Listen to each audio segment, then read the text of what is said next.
Okay, that's the crossover stuff. And now on to Harry Potter. I'm getting the feeling this is going to be a two-parter because I don't know how long I've been going for, but it feels like a while. Losing my voice. Okay. First thing first, in Harry Potter, and this is actually not the books. There is next to nothing I say that I dislike about the books except for one thing. I think most people will agree with me. The epilogue. I read that the first time and then I wanted to tear it out and burn it just so I could say it didn't exist.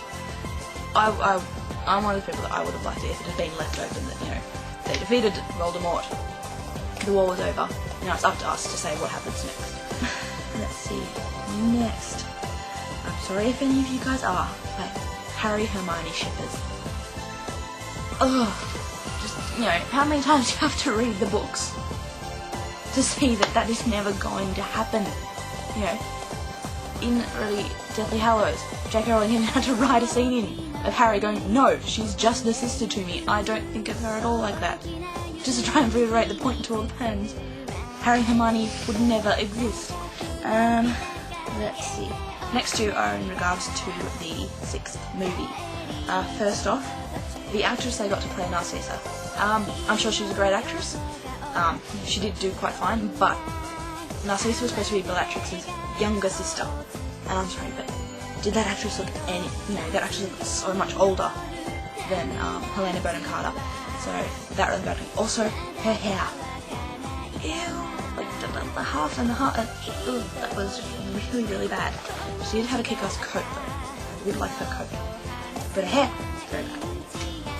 And the other one is Dumbledore didn't know about the Horcruxes until Harry showed him Slughorn's memory.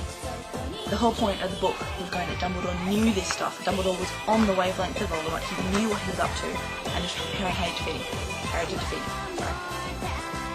All he needed was some proof of exactly how many, and that sort of thing. That it was just extra information, not the information. Whereas in the movie, Harry showed him Slughorn's memory, and he was like, oh god, that's worse than I ever imagined. No, it's not. You knew all along. You know, it just makes Dumbledore come across as a much weaker character than he does in the books, and yeah, that really bugged me. And the other thing just kind of pissed me off. They had an extra 8 months or something to work on that movie from when it was supposed to be released to when they actually released it. Thank you, Warner Brothers. And they still didn't go through and fix up all the special effects.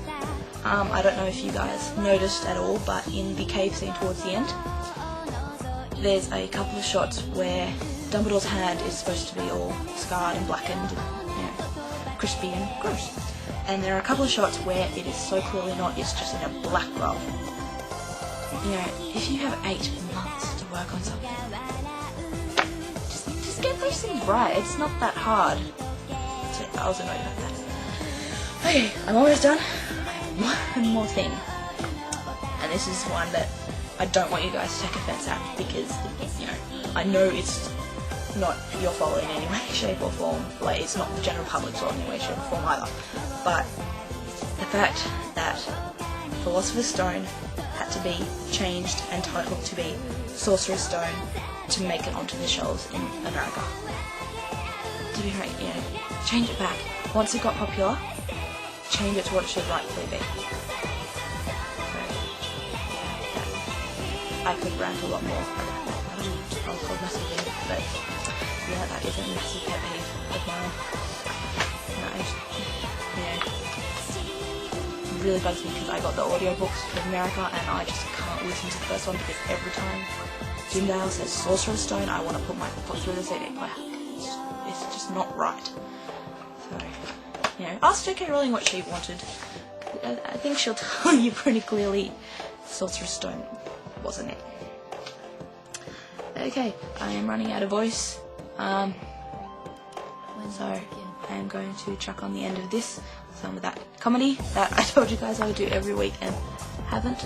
Alright, so here is another Lano and Woodley song.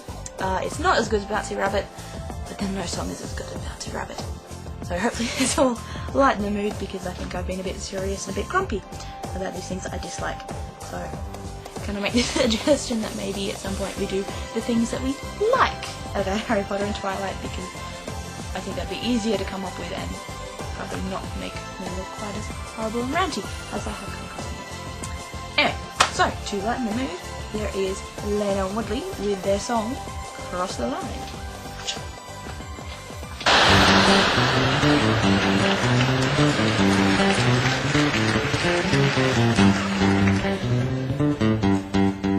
Hey! Ho! My friend had a baby and I went around to meet it. I said, "Oh, look, it's so cute that you could eat it." Everybody agreed with what I said. They told me I was right. So I don't know why they all went off their heads when I went and took a bite.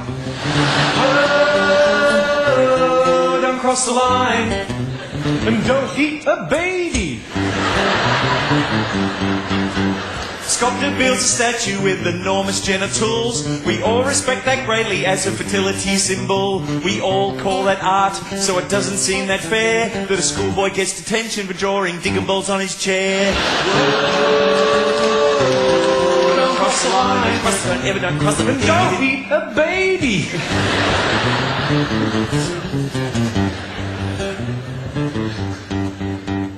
I went scuba diving and I thought it would be beaut if I warmed myself up quickly by doing a wee in my wetsuit.